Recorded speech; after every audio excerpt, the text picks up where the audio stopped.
What up, Screen Fiends? I'm GB, and you're tuned in to Headz TV, where we like to discuss all the wonderful things appearing on your movie and your TV screens.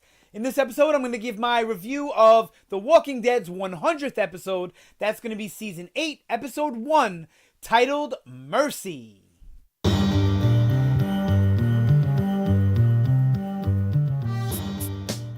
Alright, so first off, let me say sorry that I've been gone for a while. I haven't posted anything. For those of you who look out for my content, you know, things have just been hectic lately, and there wasn't really too much to review. I did finish reviewing the Season 3 of Fear. I just never got around to posting them. I will post them, even though they probably won't get too many views being this late and all that. But, whatever, I'm going to be back on track now, The Walking Dead, so you'll get at least 1 to 2 videos a week, maybe more, depending if I decide to cover any other content. Alright, so let's get into it. The 100th episode of The Walking Dead. Now, this was a really, really good episode. I enjoyed it a lot. It was a good season premiere. It was a good setup for the rest of the season and for the war. It was a good start to the war. I liked all of that.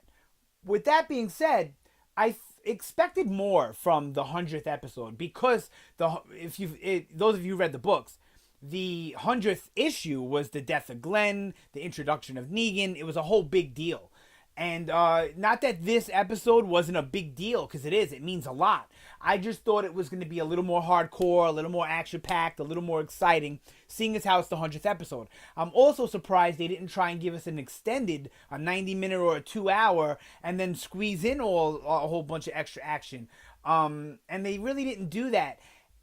And I feel like it was a total missed opportunity, because what is going on right now at the Sanctuary in this episode, they could have made so much more exciting. In the books, looking panel to panel, this scene was more exciting.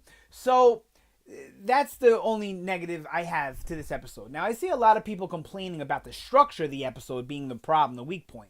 But this is Greg Nicotero's thing. He takes a more artistic approach. He doesn't do everything so linear. He does, a lot of hallucination stuff, dream stuff, trippy head stuff. And, I like it. It's a nice change of pace. If it was every episode of The Walking Dead was like that, I wouldn't care for it at all. But to have those episodes sprinkled in, I don't mind. So I kind of like that, how we had like 3 storylines going on, right? We had the flash forward dream sequence. I don't think it was a flash forward. I think it was a dream sequence. I'll get to that in a minute, though. So we had that, which is also, I think, mixed with like the red-eyed, shaky, scared kind of looking Rick, where he's like, his mercy overcomes his wrath. That's all, to me, part of the same scene, right? And then we have them doing the recon, and, well, not really the recon. We don't see the recon. They already did it. There must have been some sort of time skip between last season and this. Couple of weeks, couple of days, whatever. But we see them carrying out, eliminating the Watch, eliminating, all of the saviors surrounding the Sanctuary, so that they can just waltz right in and do what they got to do. And of course it works.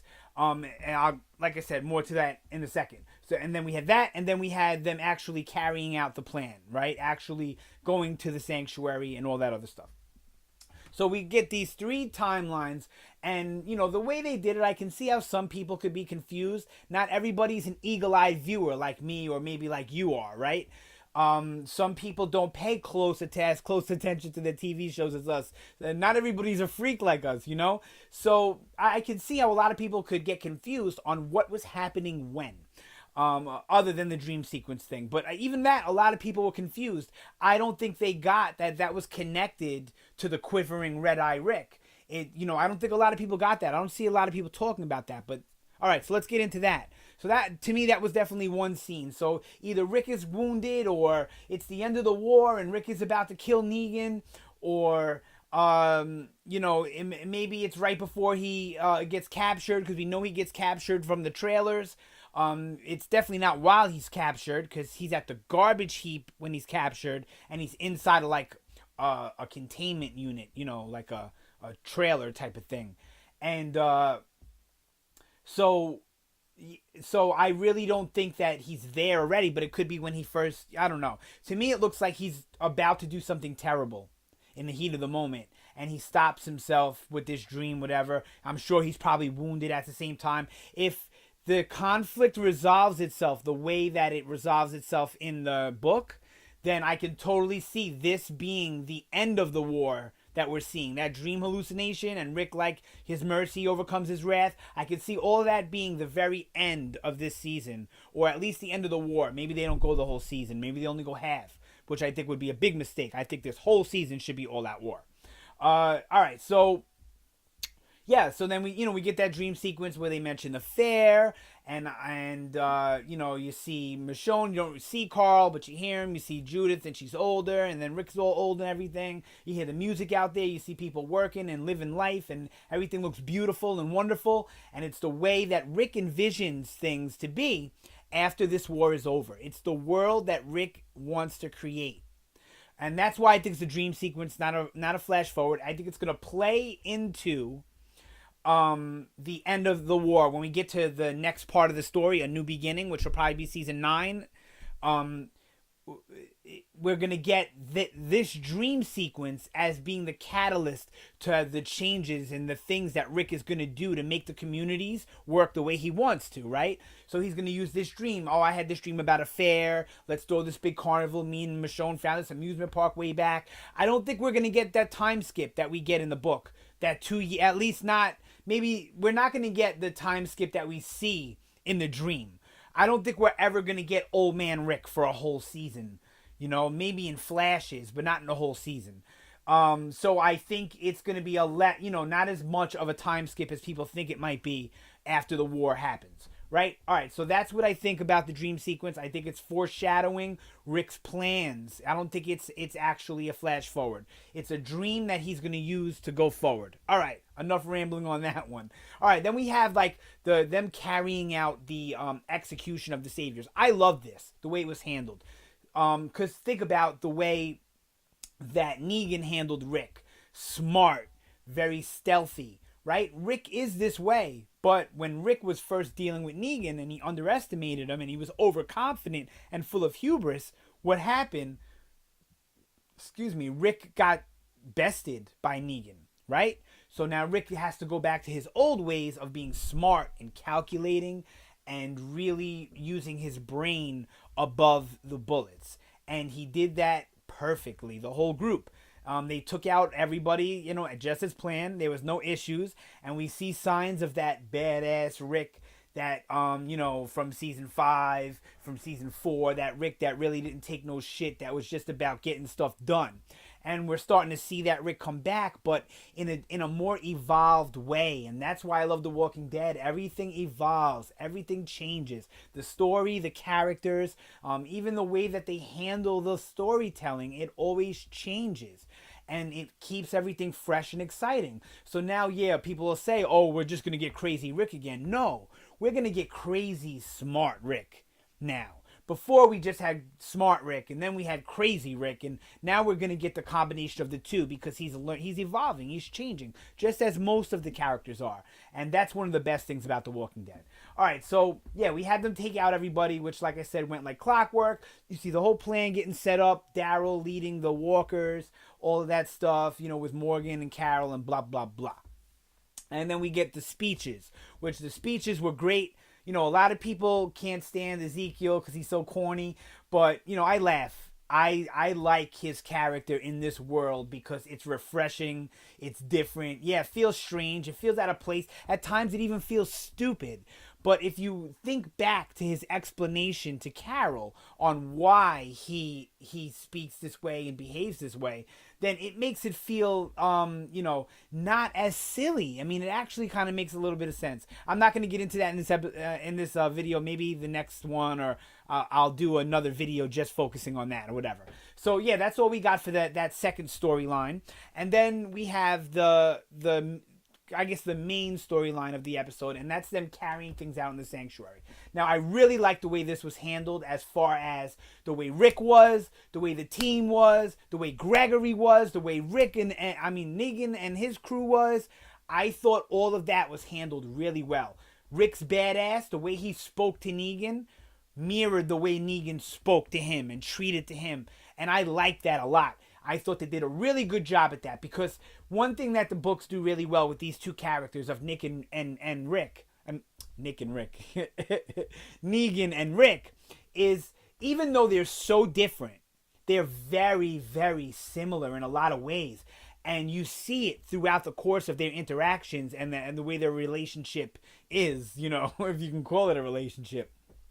So I really enjoyed that. I thought that was good stuff. Yeah, I mean, I just think that they could have done better. Like when the walkers came in, there should have been more action. Now maybe, and I think personally, we're gonna get an extent more of that scene. I think they cut it, and we didn't get to see how everything plays out there. Right? We don't really get to see Rick and them leave and all that stuff, you know? I mean, we do see them leave, right? But I don't think we get to see everybody leave, if I remember correctly. So I really hope that we'll get a little bit more of that scene. I highly doubt it, but I really hope we do. But yeah, I just thought they could have done a better job with that action. You know, have the walkers be a little bit of a threat for the group too, and then be ready for it. They knew that the walkers were coming, so they were kind of a little bit ready for it just in case it happened, you know. And maybe even to have some saviors run out of the sanctuary when everything was happening. You know, like it was just like the group was just shooting at the walls, shooting at the windows. Rick was just shooting at the metal thing, only hitting metal. Like, not really going... Negan was already shot in the leg by that point. Like, he wasn't even going through the holes. Like, all the bullets were hitting the metal. And I just felt like they could have did a better job with the action. There should have been more of it, and it should have been handled a little bit better. But one of the biggest faults of The Walking Dead is sometimes when it comes to their action, it's a little bit on the hokey side. And that's one complaint I have about the show, definitely. But this episode, all in all, I liked it. It was a great setup because now we see that we have a little bit of mystery and what was going on with the dream sequence and Rick, you know, with the mercy and the wrath thing. Like I said, I really think that's going to be at the end of the war. So either at the end of the season or at the end, at least at the very least, the end of the first half of the season. So yeah, so that was that's where I think they're going with that. And you know, I'll get into the rest in my predictions on what I think is going to happen, you know, the next episode. But, you know, we get a lot of setup here for what's about to happen. You know, we'll definitely get some episodes with Negan and at the sanctuary dealing with this walker problem, you know, so we'll get all of that stuff too. I really am excited for this season. I think we're going to get a really exciting season. If you really think back to the seasons past, the ones that have super action-packed seasons are the ones that people complain about being a little dull towards the middle. The ones that start off with a little bit slower of a season usually are pretty exciting all the way through. And when I say slower, I don't mean like no action or nothing happening. The Walking Dead's always got stuff happening. There's always some sort of action. But those episodes that are more about setup, build up, and character. That's what I mean when I say slow, where it's not so much about handling the threat, you know, as much as it is building character and building tension. So, all right, that's it for this one. I've rambled long enough. I like the episode a lot. I'm excited about this season. I want to hear what you guys got to say about it. What did you think about this episode? Season 8, episode 1, Mercy. What did you, what are your hopes for the rest of the season?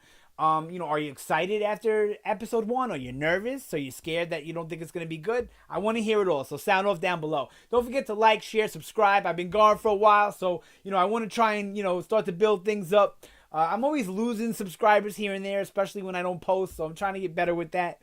And, you know, those of you who stick with the videos and watch and comment and all that, thank you so much. Always appreciated. You guys have a fantastic day, and I will see you next time.